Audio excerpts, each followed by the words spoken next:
I have taken a public position against Pete Hegseth. I think he is the wrong man for the Pentagon. I think he should not be the defense secretary. Newsmax host Greg Kelly worked with Pete Hegseth at Fox News, a dynamic Hegseth is dismissing. This will not be a process tried in the media. I don't answer to anyone in this group. None of you. Not to that camera at all. But Kelly's camera at Newsmax has been brutal. I'll rely on what his own attorney has said, that Pete Hegseth signed a non-disclosure agreement and paid money to a woman who accuses him of sexual assault. I was once accused of sexual assault, falsely. I would never in a billion years pay that person a dime. Pete Hegseth, that doesn't sound like a fighter. That sounds like somebody who's blackmailable. And never mind the Hegseth vulnerabilities over accusations of rape, Kelly says adultery in the military is also unforgivable. I have had issues. We've all had issues. He should not be the Secretary of Defense with this record. What we will see are service members pointing to that individual. Look at all of the things that he has been through. I should not be held accountable for any of this stuff. And that is a major problem. Hegseth has been meeting with Republican senators and says he has addressed the accusations of sexual assault, adultery, and alcohol abuse. Vince have Joni pressed Ernst. you on the issue of alcohol. Oh, we've had great conversations about who I am and what I believe, and frankly, the man I am today, because of my faith in my Lord and Savior Jesus Christ and my incredible wife, Jenny, right here. I'm a different man than I was years ago. Before he mentioned redemption, did you catch Hegseth's public invocation of Jesus? For Hegseth, that seems to be new. According to reports, he has been advised that promoting his faith may help him with some senators. So Hegseth is now mentioning his Christianity repeatedly. At this one brief media appearance, he did it twice more. I answer to the 100 senators who are part of this process and those in the committee, and I answer to my Lord and Savior. You fight, you go do tough things in tough places on behalf of your country, and sometimes that changes you a little bit.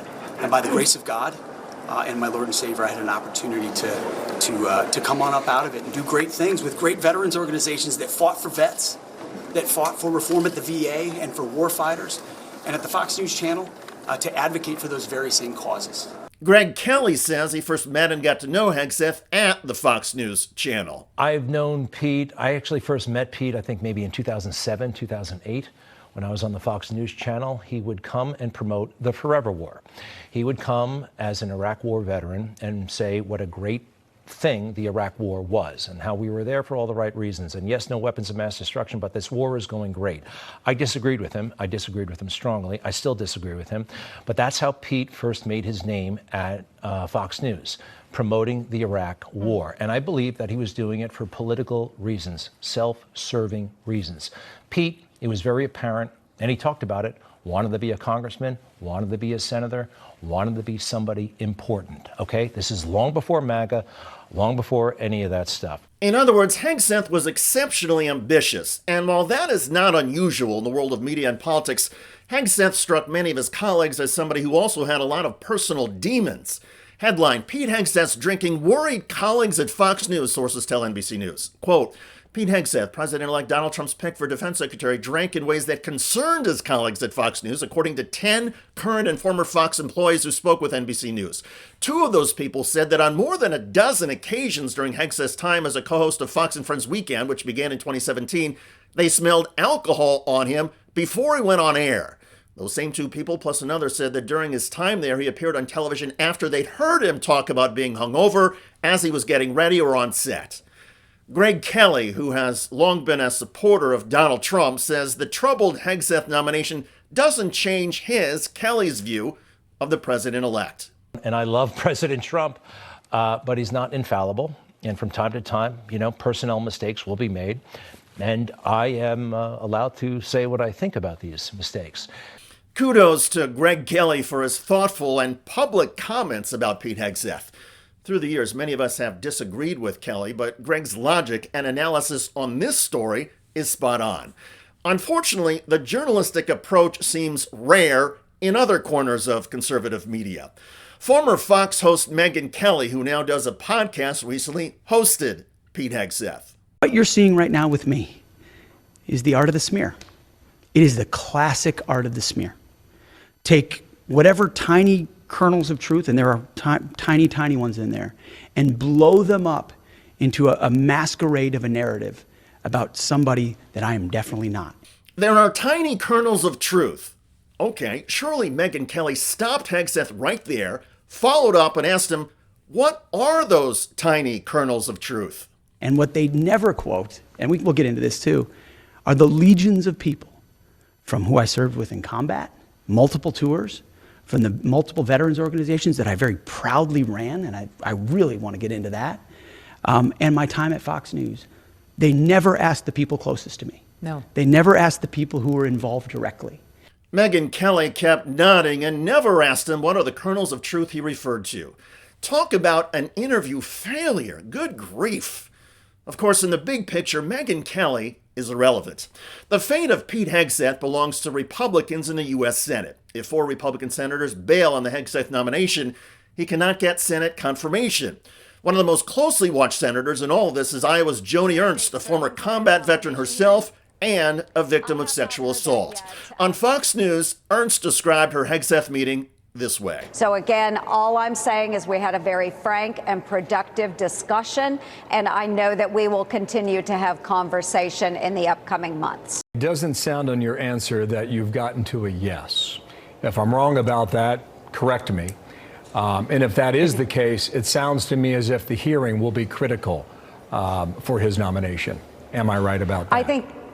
I think you are right. I think for a number of our senators, they want to make sure that any allegations have been cleared, and that's why we have to have a very thorough vetting process. And that's why I was happy to sit down with Pete and have that conversation with him yesterday. So again, all I will say at this time is that we did have a very thorough discussion over a number of those issues, and the vetting will continue, I am certain, through the next month or so until we approach that hearing date. A hearing date has not been set. In the meantime, Hegseth has reportedly promised several senators he will stop drinking, and that if he's confirmed, he will remain sober throughout his tenure as Secretary of Defense.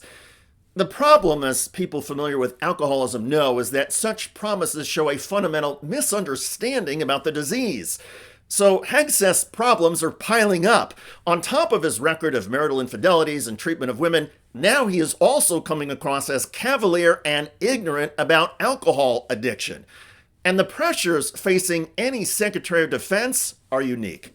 Keep in mind that the DoD Secretary oversees an organization of more than 3 million people, including 1.4 million active duty military personnel. The budget is more than $850 billion, and the Department of Defense is responsible for more than 5,000 nuclear weapons. Hegseth has no military management experience and was reportedly kicked out of leadership positions at 2 veterans organizations because of issues. Mr. Hegseth, you feel like you're making progress in these meetings? Great meetings. Yeah. Appreciate the process. Senators give great advice, and this is how the process works. It's not going to be tried out here. Mm-hmm. It's going to be discussed inside the offices, how we rebuild our military, put the warfighters first. That's what President Trump has asked me to do, and that's what we'll continue to do. Are there any circumstances where you would withdraw from this process? I'm here with the support of President Donald Trump. As long as he supports me, which he told me this morning, I'll be here. Mm-hmm. And it's come to our attention, you've been addressing these questions about alcohol use in these meetings. What are you telling senators about what you'd be like as Secretary of Defense on that issue? That's why I'm telling senators and not you. Here's the bottom line. Pete Hegseth may be a nice guy with lots of charisma, energy, and charm, but he should not be the Secretary of Defense. And in a day and age when Republicans keep condemning hiring practices based on diversity, equity, and inclusion, Hegseth is the ultimate DEI hire. Although instead of gender, ethnicity, or minority religious status, Trump is seeking to promote, and Hegseth would represent, toxic masculinity and claims of Christian fundamentalism. Enough already. Donald Trump should follow Greg Kelly's guidance, dump Pete Hegseth, and nominate a DoD Secretary candidate whose record is inspiring instead of shameful and insincere. By the way, speaking of Georgia's Marjorie Taylor Greene recently freaked out in public on the steps of the U.S. Supreme Court. And I am here to declare that God created us, male and female, in his image. He created us. What you're hearing is the outcry from the demons and those that worship evil, that are abusing our children, brainwashing our children to believe the lie that comes directly from Satan. Ah, yes, invoking Satan. Check out that video at the link below. It generated a lot of comments on YouTube. One of the most popular is from Michelle, who wrote, "OMG, this woman is crazy." I hear ya. I look forward to reading your comments about Trump DOD Secretary nominee Pete Hegseth getting shredded by a former Fox News on-air colleague. I'm David Shuster. Thanks for joining us.